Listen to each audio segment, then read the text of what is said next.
एक बात भारतीयों से बेहतर कोई नहीं समझ सकता। बात थोड़ी मैं अलग करूंगा पर है एकदम सच।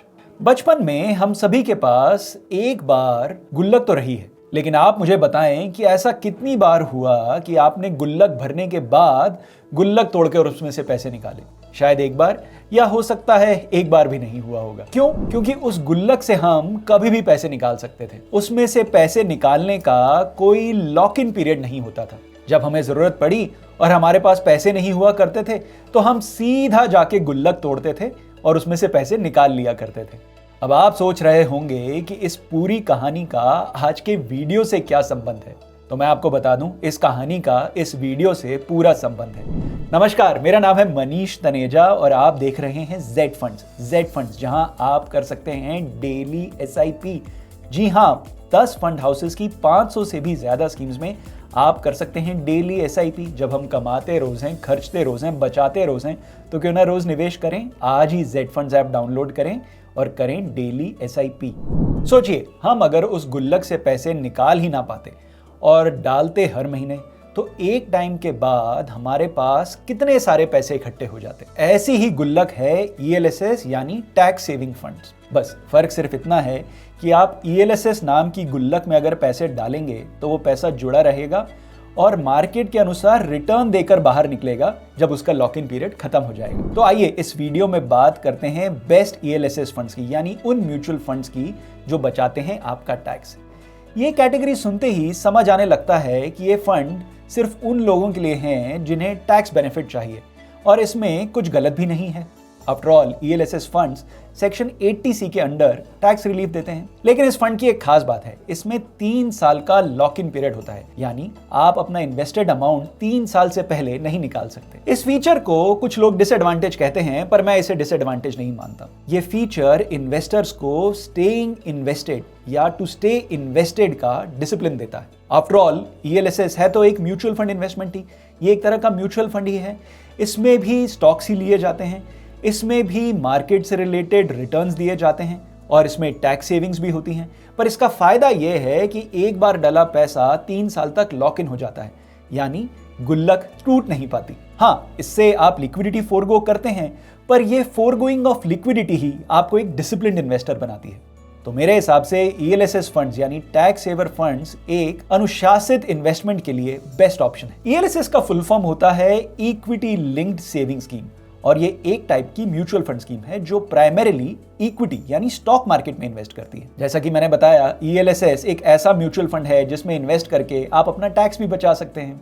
इसके अलावा क्योंकि ईएलएसएस फंड्स इक्विटी ओरिएंटेड हैं, इसका मतलब है कि इनमें फिक्स डिपॉजिट्स या डेट इंस्ट्रूमेंट से ज्यादा रिटर्न्स आते हैं। सबसे इंटरेस्टिंग चीज यह है कि आप ईएलएसएस फंड्स में लमसम के साथ साथ एसआईपी भी कर सकते हैं। जी हाँ, जरूरी नहीं है कि ईएलएसएस में हम तभी इन्वेस्ट करें जब एचआर हमसे इन्वेस्टमेंट प्रूफ मांगे। हम ईएलएसएस में मंथली, वीकली, डेली एसआईपी भी कर सकते हैं। हाँ, पर यह अनदेखा नहीं किया जा सकता कि इक्विटी स्कीम्स की तरह ईएलएसएस में भी रिस्क फैक्टर्स हैं। अब क्योंकि ये equity oriented mutual fund schemes हैं, तो इनमें कुछ रिस्क भी हैं, और रिस्क टॉलरेंस को जज करके ही आपको ईएलएसएस में इन्वेस्ट करना चाहिए।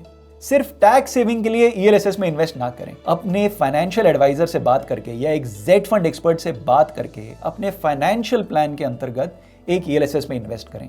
जेड फंड एक्सपर्ट से बात करने के लिए आज ही डाउनलोड करें जेड फंड्स ऐप। आइए अब बात करते हैं ईएलएसएस फंड्स के बारे में कुछ और डिटेल में। ईएलएसएस म्यूचुअल फंड कैटेगरी में भारतवर्ष में 39 स्कीम्स रजिस्टर्ड है। ईएलएसएस कैटेगरी का बेंचमार्क है निफ्टी 500, और इसके इंडेक्स ने यानी निफ्टी 500 ने पिछले 3 सालों में 19.5% का सालाना रिटर्न दिया है। सबसे रोचक बात यह है कि इस कैटेगरी के यानी ईएलएसएस कैटेगरी के 19 फंड्स ने अपने बेंचमार्क यानी इस निफ्टी 500 इंडेक्स को आउट परफॉर्म नहीं किया है। चलिए कुछ और फिल्टर्स लगाते हैं और देखते हैं कौन सी ईएलएसएस स्कीम्स हैं आपके लिए बेस्ट। सबसे पहला फिल्टर रिटर्न्स। इस फिल्टर को लगाने के बाद इन 39 स्कीम्स में से आपके पास बचती हैं 20 स्कीम्स, क्योंकि याद करिए 19 स्कीम्स ने अपने बेंचमार्क को आउट परफॉर्म नहीं किया है। फिर हम उन फंड्स को एलिमिनेट कर देते हैं जिन्होंने रिटर्न तो दिए हैं पर बहुत ज्यादा पोर्टफोलियो में रिस्क लिया है। इस फिल्टर के बाद इस कैटेगरी में बचती हैं 10 स्कीम्स यानी 10 फंड्स।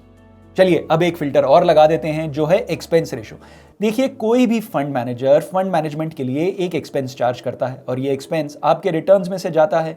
तो देखते हैं कि कौन सी स्कीम्स ने सबसे ज्यादा एक्सपेंस चार्ज किया है। ध्यान दें, पास्ट परफॉर्मेंस फ्यूचर परफॉर्मेंस की कोई गारंटी नहीं है, इसलिए जब हम फंड सेलेक्ट कर रहे हैं तो पास्ट परफॉर्मेंस के अलावा उसका एक्सपेंस रेशो भी देखते हैं। एक्सपेंस का फिल्टर लगाने के बाद हमारे पास बचती हैं ये 3 ELSS स्कीम्स और इन 3 ELSS स्कीम्स का नाम है Bandhan ELSS tax saver fund, DSP ELSS tax saver fund और Motilal Oswal ELSS tax saver fund. हमने कहा और आपने मान लिया? नहीं, मेरे कहने पे ना माने, देखिए परखिए और फिर चुनिए। तीनों फंड्स के रिटर्न की बात की मैंने, तो चलिए सबसे पहले आपको इन तीनों के ही रिटर्न्स दिखा देते हैं। आप इस ग्राफिक में इन तीनों ELSS स्कीम्स के 3, 5 और 10 सालों का सालाना रिटर्न देख सकते हैं। इसके अलावा आप देख सकते हैं इन स्कीम्स के बेंचमार्क के 3, 5 और 10 सालों का रिटर्न। जैसा कि आप देख सकते हैं तीनों ही फंड्स ने पिछले 3 सालों में अपनी कैटेगरी और बेंचमार्क दोनों से ही कहीं ज्यादा और बेहतर रिटर्न्स दिए हैं। बंधन टैक्स सेवर ने दिया है 26.18% का सालाना रिटर्न, मोतीलाल ओसवाल ने दिया है 22.96% का सालाना रिटर्न और DSP टैक्स सेवर ने दिया है 22.03% का सालाना रिटर्न। आपने देखे इन तीनों स्कीम्स के रिटर्न और देखे कि किस रेट से ये तीनों स्कीम्स अपने बेंचमार्क और अपनी ELSS कैटेगरी को आउट परफॉर्म कर रही हैं।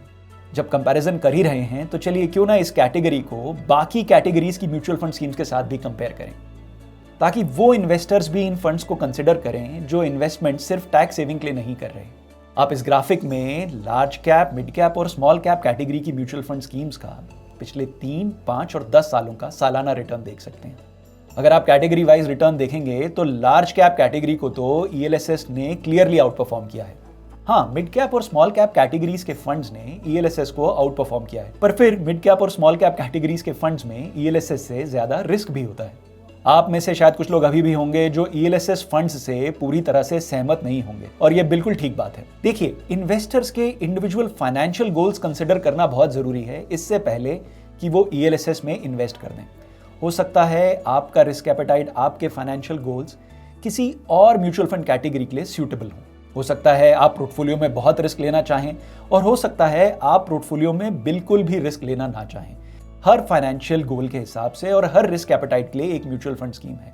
आपके फाइनेंशियल गोल्स के लिए और आपकी रिस्क एपेटाइट के लिए कौन सी म्यूचुअल फंड स्कीम सही है, जानने के लिए आज ही Z Funds ऐप डाउनलोड करें और बात करें अपने Z Fund एक्सपर्ट से। Thank you for watching Z Funds, जहां है आपकी इन्वेस्टमेंट्स सही और आसान। Mutual fund investments are subject to market risks. Read all scheme related documents carefully.